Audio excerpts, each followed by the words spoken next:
Pemirsa, tidak hanya persoalan korupsi, ada lagi persoalan tren pemotongan hukuman bagi para koruptor yang meningkat. Kemudian juga ada tren obral remisi bagi para koruptor. Dengan berbagai macam persoalan korupsi di negeri ini, jadi apa yang harus direformasi? Silakan dilanjutkan kembali, Mbak Isuzu.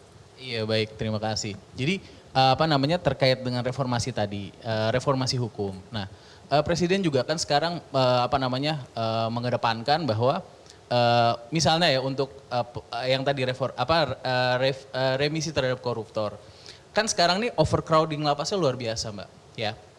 Juga hal-hal lain misalnya terkait dengan ada pertimbangan-pertimbangan hak asasi manusia dan seterusnya. Dan kalau dari kami sebenarnya tidak ada tujuan dari pemerintah untuk melakukan Sorry Mas, kalau boleh potong. Tidak ada tujuan dari pemerintah untuk problemnya apa? Itu kan tadi solusi. Problem yang dipetakan pemerintah apa sih? Iya, tadi yang saya sampaikan. Overcrowding itu kan yang paling banyak narkotik sebenarnya. Betul. Overcrowding kan di ujung. Itu nggak beralasan itu. Betul. Jadi ada hal-hal yang sifatnya, ini kan tadi kita lagi ngomong reformasi hukum. Apa sih yang dimaksudkan kayak gitu? Reformasi kan berubah problemnya apa yang mau direform apanya? Restoratif justice itu tadi, bahwa tidak semuanya harus dilakukan kayak semacam hukuman pidana badan misalnya kayak gitu, penjara kayak gitu.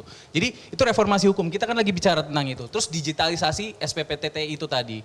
Lalu juga ada misalnya perbaikan terkait dengan selama ini tuh ada pandangan dari publik bahwa ada gap antara apa yang dikorupsi kayak gitu ya dengan dengan hukuman yang dilakukan. Karena ICW udah melakukan kajian itu. Jadi sudah ada revisi Seja 3 2010 kayak gitu. Sekarang untuk menutup gap itu. Jadi reformasinya dilakukan secara progresif kayak gitu, tetapi juga tidak meruntuhkan semua sistem hukum yang ada kayak gitu. Kalau memang reformasi sudah dilakukan, Presiden masih minta untuk direformasi. Formula apa yang harus direformasi? Presiden dan Pak Mahfud cenderung menyalahkan MA tadi.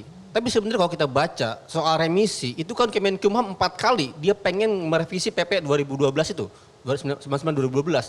Jadi seolah-olah ini salahnya MA, padahal Presiden sendiri sendiri yang punya kehendak untuk menghapus itu.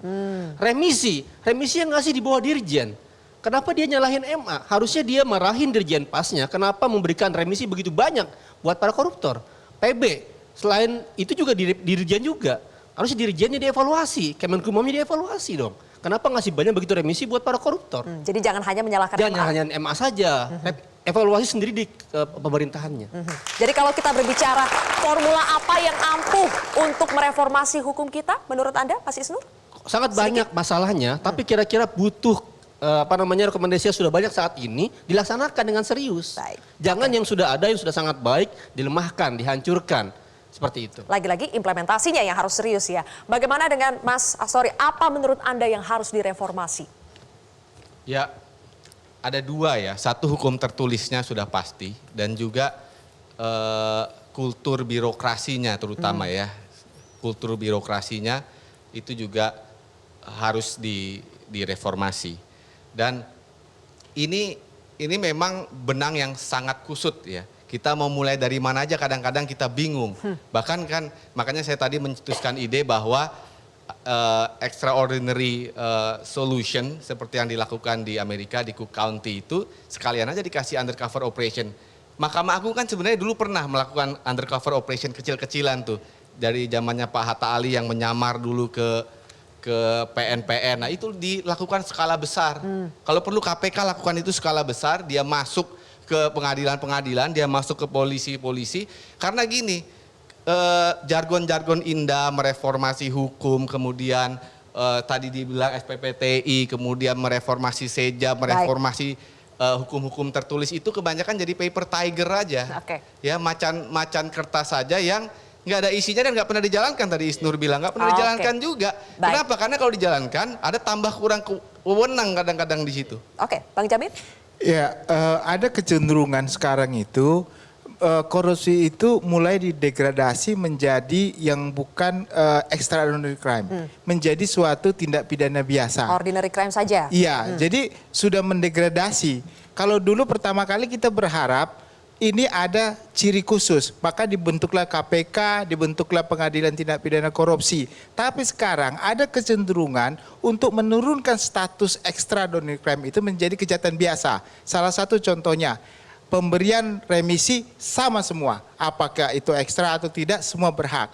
Sekarang nanti ada lagi kontroversi terkait keinginan untuk memberikan restoratif justice dalam kasus tindak pidana korupsi. Nah, ini justru akan mengaburkan. Ya kalau begitu udah kita jadikan aja ini tindak pidana umum, nggak usah ada KPK, nggak usah ada tindak pidana korupsi pengadilannya. Jadi itu akan Anda, memboroskan anggaran. Seharusnya derajat itu dikembalikan menjadi extraordinary crime. Ya, saya setuju. Makanya kalau kita sudah yakin dan sepakat dari awal ini adalah extraordinary crime, maka hukumannya juga extraordinary crime, lembaganya juga extraordinary, begitu loh. Baik, oke. Prof Gayus?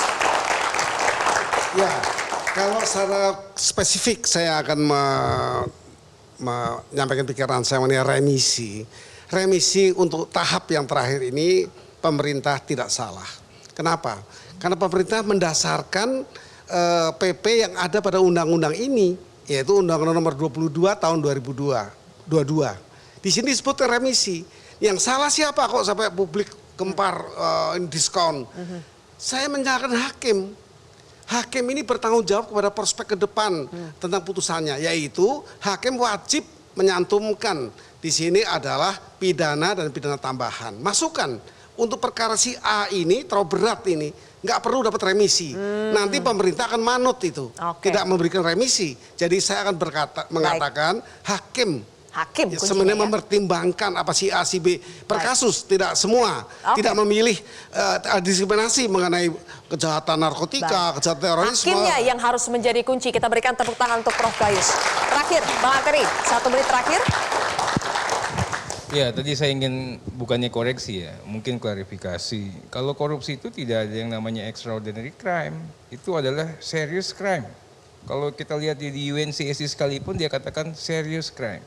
Yang extraordinary itu adalah genocide, crimes against humanity, itu yang seperti itu yang pertama. Kemudian yang kedua, MA punya prestasi Pak Ketua MA ini. Pertama kalinya Hakim Agung di OTT. Nah ini ada 2 tugas utama. Pertama memulihkan kepercayaan publik bahwa di Mahkamah Agung itu masih banyak sekali hakim-hakim agung. Pak Ini harus tugas sebentar, yang... kalau di TAP MPR 8, 2098 disebut kejahatan luar biasa. Jadi kita Ya pakai itu, TAP MPR enggak, kalau disebutkan sekarang itu. ini kan sudah dirubah kan undang-undang KPK serious crime. Di dunia pun namanya serious crime ya. Kemudian yang kedua ya, kita juga punya kewajiban untuk membangkitkan semangat dan moral pada para 9.000 hakim kita yang masih baik-baik ini. Kami juga ingin ya Prof Mahfud juga harus proporsional ya. Jangan sampai seolah-olah kita ini lulu lantah karena seorang Dimyati atau beberapa orang lain yang belum tertangkap. Ya. Saya sepakat Pak Ketua MA harus menjadi mitra KPK untuk membongkar ini semua. Panggil itu Pak Andi Samsan Ngandro, suruh tanggung jawab. Nanti banyak korban-korban yang bisa cerita untuk itu. Ya.